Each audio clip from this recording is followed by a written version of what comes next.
I'm starting with a bunch of potatoes. I'm mixing it up for color. Got a nice blend. Now fill it with water. This is a heavy one. Light this up. Let these boil. When they're fork tender, they're done. Now these are drained and dried. And if you think this bowl is big, get ready for Big Poppy. He just puts my bowl underneath to shame. All right, let's make room. I've got some baking sheets. Line this with parchment. Drizzle on some, oh, that was not a drizzle. This is a drizzle. Grab your taters. All my ducks are in a row. Now for the fun part. This is a ramekin and I'm just squishing these down. You see how this turns out. Perfectly smashed. Little salt now and some pepper. Might be a lot of things, but I will never be bland. In the oven at 425. I know you didn't think that was all we had. Nope. I've got a couple more. And by a couple, I mean not a couple. And I have no room, so we're gonna put this in my roommate's oven. Perfection. All right, this one's done. Look at this perfect crisp. Time for Big Poppy. I let these cool down. Honestly, is anything better than crispy potatoes? Look at that. Just like my mom would do to me, I have to make sure it's not poison. Oh my God, not poison.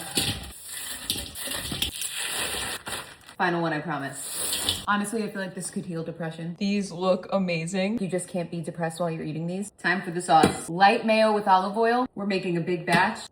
Next is Greek yogurt. I absolutely love this brand. Originally, I thought it was pronounced 𝐶𝐭, like it's super fancy in French, but it's actually 𝐶𝐨𝐬𝐵. I think I'm just gonna keep calling it 𝐶𝐭. We're cutting this with a little pickle juice. Pour it right in. Honestly, I don't make anything without garlic. Even if it doesn't need it, it's going in. I diced up some pickles. In we go. We're almost done. Next is celery. Pop that in. Little 𝐬𝐮𝐬𝐫𝐞. And I almost forgot my favorite condiment, which if you watch, I just broke that off. Oh well. I'm a mustard queen, so I'll probably be done with this in a couple days. And now I'm just mixing this all together. Don't question me, I'm adding a little bit of soy sauce. And now we're good. I'm still gonna try it. So good. Time to add this in.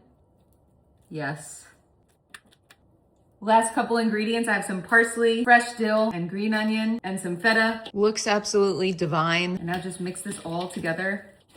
I feel like I made just the right amount of dressing here, like the perfect amount. And you can make even more dressing if you want, but I don't like when my potato salad is just swimming in mayo. Like just the idea of a mayo pool. No, but up to you, no judgment. Now it's time for me to try some.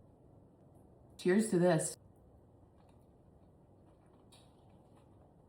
Unbelievable. The pickles, the herbs, the bite from the celery, a little bit of soy sauce, feta. You can't beat this.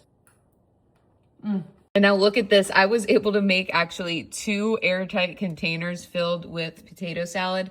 And I'm sure you're wondering why I made that much potato salad. And it's because I have a lot of people constantly in and out of my house. So I thought I would make a really big batch. And I certainly did. And I absolutely love it. Tastes even better over a couple days. Hope you all